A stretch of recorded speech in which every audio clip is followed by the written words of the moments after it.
let's talk about the decision-making process that people may or may not be using. So here's my premise. Premise number one: I don't think they use a process, right? Right. So think about anything that you want to do with intention, right? So I'm working on putting a work table up, building a work table Mm-hmm. in my barn. That means I have to have the tools, I have to have the wood, I have to have the time, I have to have someone to teach me how to nail two boards together because I have no clue, and I have all those supplies. But maybe most importantly is I need that helper, I need that teacher, right? Mm-hmm. But before that, he's going to say to me, okay, so where's your plan? And I'm going to say, I thought you might just know how to build a work table. Well, sure, I could help you assemble a work table, but how big is it supposed to be? Do you want it to be 10 by 10? Do you want it to be 30 feet long? Do you want it to be the size of a piece of sheetrock? I mean, 4 by 8, a piece of plywood, 4 by 8. What's your budget, right? What kind Mm-hmm. of a floor are you going to be building it on? The whole 9 yards. There's a process, right? If you're going to bake a cake, which I don't, if you're going to bake a cake, you have to have a recipe of some kind, Mm-hmm. right? I'm very proud of myself that I know how to make icebox cake because my mom showed me. She showed me 50 years ago. She showed me 60 years ago. Icebox cake. It's chocolate pudding and graham crackers in a square pie plate, Mm-hmm. rectangular pie plate. No baking required. You lay chocolate pudding and graham crackers, chocolate pudding and graham crackers. It's like chocolate pudding and graham cracker lasagna. It's all it is. But you can make it. And I made it for my family and they loved it. Okay? But I had a plan. I had the elements, right? And I knew what the recipe was. So when people go to make financial decisions, there are so many things that we could talk about, and please remind me that we should talk about in multiple recordings, Chrissy, because I think it's important that people start to think about their process. Mm-hmm. And the thing that prompted me to have this discussion with you is we have a link in our website where people can sign on to my calendar and put themselves on my calendar for a meeting. And they're interested in one of the main things that we teach, which is a foundational piece for financial planning and creating wealth in the future, which is the infinite banking concept. So somebody gets on that link and they tell me, well, I'm interested in creating a product. I want to do this for my family, et cetera, et cetera. And what inevitably happens is that I get on the phone or I get on a Zoom with a person and they start asking me about, well, I need to know how this product works. I need to know how much cash I'll be able to access right away. In other words, on day one. I need to know what the process is for getting the money out. I need to know when this is going to break even. In other words, when money in equals money out, right? Mm-hmm. Break even is very important. And I need to know when the policy will be self-funding. So I need to know when I can stop. Okay. And I'm saying, you've gotten these questions maybe by talking to your friends, Mm-hmm. right? Maybe uh, by brainstorming with people that have a common interest with you, maybe people you work with, people at at your at your golf club, whatever, people that you bike with. Um, but the main thing is what they're trying to figure out is how could I get in easy and how could I get out fast? Mm-hmm. Well, and you know that our mentor in the infinite banking concept is and was Nelson Nash, Robert Nelson Nash, who I met in 2001. He published the greatest financial book ever written in 2001, The Infinite Banking Concept, and then he passed away in 2019. So for those 19 years, he was my greatest mentor and a wonderful man. And the thing is, how are we making decisions? Well, we're thinking about how the thing works.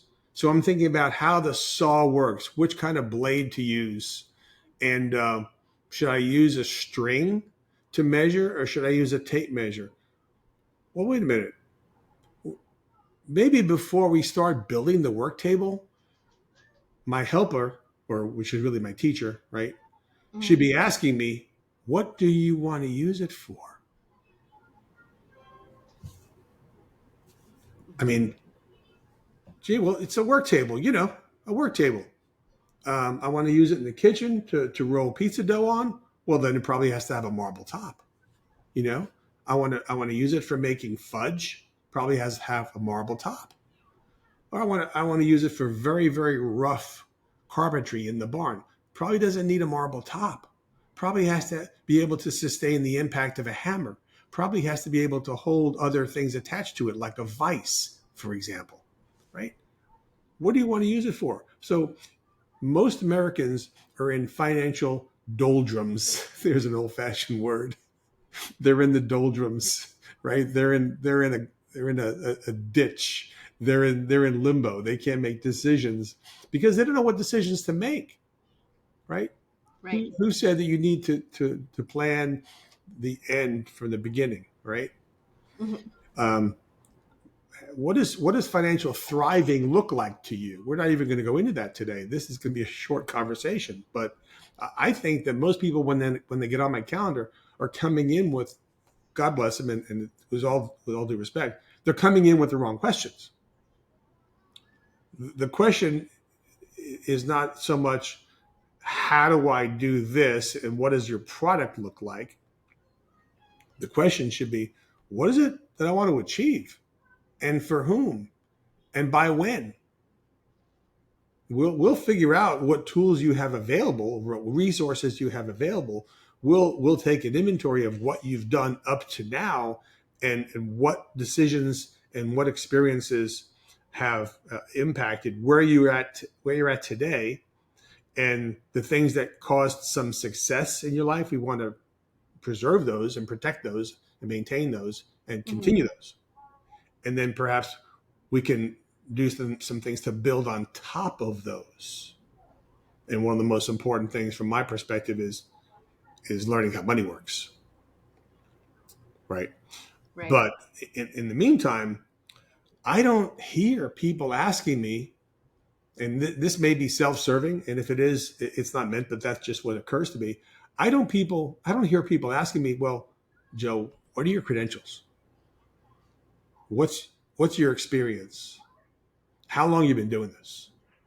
What people have you helped? What kinds of people have you helped? And what kinds of problems have you solved? And have you done it consistently enough that you know the recipe? That you can help me because you helped so many people before. I think those are important questions. Those are not the only questions. You want to know about my technical expertise? Yeah.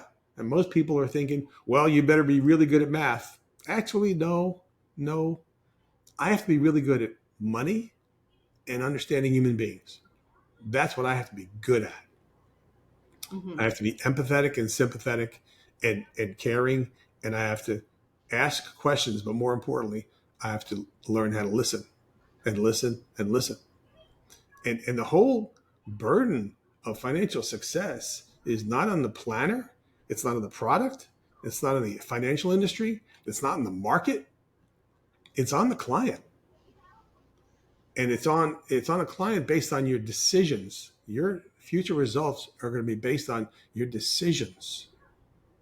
And so you have to start thinking about, what are you throwing into the mix? I know what I'm bringing to the table, and I can share that with you. And talk about my resume another day. My resume is not important for this conversation, but I also need to know, what are you bringing to the table? Are you willing to commit to diligence in managing your financial affairs for the next 50 years? Oh, well, I only have 18 years until retirement. Well, if retirement is your objective, that means you plan on taking yourself out of service in 18 years, and most of your energy is devoted towards that. So it sounds to me like you're already working and thinking about powering down. Mm-hmm. You haven't even built the machine yet. You haven't built the career to where you want it to go. You haven't built your wealth treasury. You haven't built your estate plan. You haven't built your inheritance plan. You haven't thought about causes and charities that you might want to support. Haven't thought about what you want to do with your financial life, and not to mention your educational life, your spiritual life, your cultural life, your family life, your imprint, your footprint on this world. Yeah, we could talk about how to, but we have to begin with why to. And I mean, you need to read, you need to study, you need to pray if you're given to prayer. You need to get your family involved, your spouse, your kids, maybe your key people in your company if you own a company. You have to think about your decision-making process as opposed to interviewing 15 people. And after you've interviewed 15 people, you still can't make a decision because why? Because your financial planning process hasn't even been written. So you're out there grabbing at straws and you're hoping that some planner will come out of heaven and give you the magical formula for financial success. Well, it's time, it's capital, it's rate of return, perhaps, and it's freedom from tax. And everything else is window dressing, and everything else is style, and everything else is opinion, and everything else is the character of the person making the decisions and the character of the person giving the advice. But the character of the person making the decisions is probably 90% of the equation. I was watching a TED Talk yesterday, and the professor was telling us that when it comes to making decisions of any kind, losing weight, everybody talks about losing weight after the first year, right? Mm-hmm. Losing weight, building a house, getting a job, starting a career, stopping smoking, you name it. The chances that you will succeed are 9-1 based on research. 9-1. So for every person that makes a decision to accomplish something, there are 9 people that think about it, that don't follow through, and that don't have success. So if you want to be one of the people who are part of the one, then you have to do things differently. Especially do things differently than the crowd. Do things differently than the majority would lead you to believe.